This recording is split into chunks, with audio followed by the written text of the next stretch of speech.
जय श्री कृष्णा दोस्तों, राधे राधे। आप सभी का एक बार फिर से स्वागत है हमारे चैनल ईशा भक्ति व्लॉग्स में। दोस्तों, पिछले अध्याय में हमने सुना कि किस प्रकार राजा धृढ़धनवा अपार वैभव और सुख प्राप्त करने के बाद भी अपने जीवन के वास्तविक पुण्य का रहस्य जानने के लिए चिंतित रहने लगे। तभी वन में से एक रहस्यमय शुक ने प्रकट होकर उन्हें ऐसे दिव्य वचन सुनाए जिन्होंने उनके हृदय में वैराग्य और भगवान को जानने की तीव्र इच्छा जगा दी। लेकिन वह रहस्यमय शुक आखिर कौन था? क्या वह कोई साधारण पक्षी था या भगवान का कोई दिव्य दूत? और उसके गूढ़ वचनों के पीछे कौन सा रहस्य छिपा था? अब आगे कथा में एक नया मोड़ आने वाला है। राजा धृढ़धनवा के जीवन में ऐसी दिव्य घटना घटेगी जो उनके भाग्य और आत्मज्ञान दोनों की दिशा बदल देगी। क्या राजा उस रहस्य को समझ पाएंगे? क्या उन्हें अपने पूर्व जन्मों और पुण्यों का ज्ञान होगा? और पुरुषोत्तम भगवान की कृपा अब किस प्रकार प्रकट होगी? इन सभी दिव्य रहस्यों को जानने के लिए मन को श्रद्धा और भक्ति से भर लीजिए और बोलिए जय श्री राधे कृष्णा, जय हरि विष्णु। तो आइए श्रद्धा और भक्ति के साथ प्रारंभ करते हैं पुरुषोत्तम मास महात्म्य का 14वां अध्याय। श्री नारायण बोले, राजा इसी प्रकार चिंताग्रस्त रहता था कि एक समय वाल्मीकि ऋषि उसके यहाँ आए।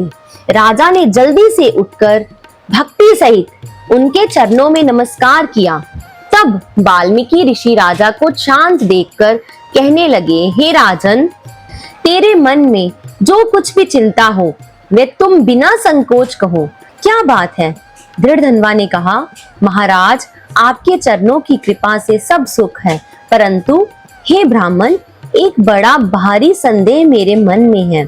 सो उस वन के तोते के मुख से लगे हुए शूल को आप दूर करिए। वाल्मीकि ऋषि राजा के ये वचन सुनकर बोले, हे राजन, पूर्व जन्म में तुम द्रविड़ देश में ब्राह्मण के घर में त्रामपत्र के किनारे उत्पन्न हुए थे। सदैव तुम्हारा नाम था। तुम धार्मिक, सत्यवादी, जितना मिले उतने में ही संतुष्ट रहने वाले थे। तुम्हारी स्त्री उत्तम गुणों वाली गौतम ऋषि की पुत्री गौतमी नाम से विख्यात थी।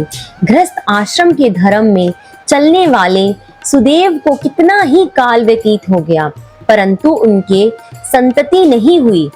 एक दिन आसन पर बैठा हुआ अपनी स्त्री से सेवा कराता हुआ थका हुआ वह ब्राह्मण कहने लगा, हे सुंदरी, संसार में पुत्र से परे कोई सुख नहीं, क्योंकि तप दान से उत्पन्न पुत्र परलोक में सुख देते हैं।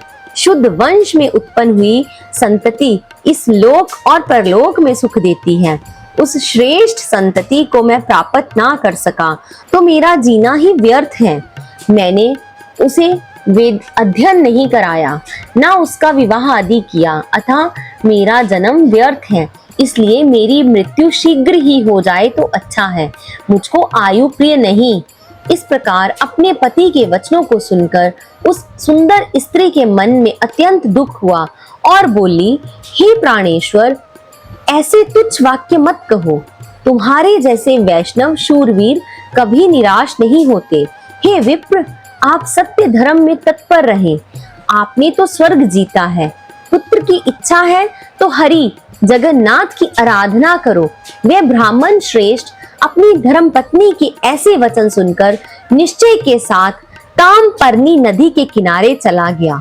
वहां जाकर पुण्य तीर्थ में स्नान कर महाभयंकर तप करने लगा। ऐसे उस तपोनिधि के 4000 वर्ष बीत गए। हे ब्राह्मण, उसके तप से त्रिलोक कांप उठा। सुदेव के महा उग्र तप देखकर बड़े वेग से गरुड़ पर चढ़कर भक्त वत्सल श्री भगवान प्रकट हुए।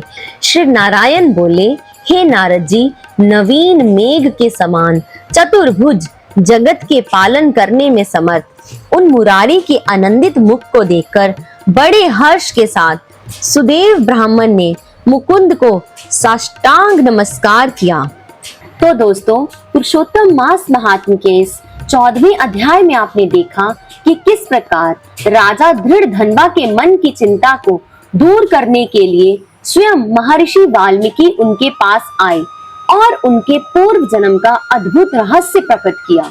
हमने जाना कि पूर्व जन्म में वही राजा एक धर्मात्मा ब्राह्मण सुदेव थे, जो संतान प्राप्ति की इच्छा से भगवान हरि की कठोर तपस्या करने लगे। उनकी तपस्या इतनी महान थी कि तीनों लोक कांप उठे और अंततः भक्त वत्सल भगवान स्वयं गरुड़ पर सवार होकर प्रकट हुए। लेकिन अब आगे क्या होगा?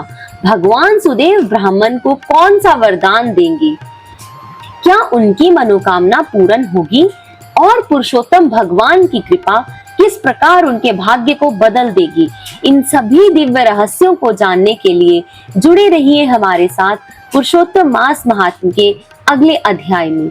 यदि आपको ये कथा पसंद आई हो तो वीडियो को लाइक करें, चैनल को सब्सक्राइब करें और कमेंट में लिखिए जय श्री राधे कृष्णा। मिलते हैं अगले अध्याय में।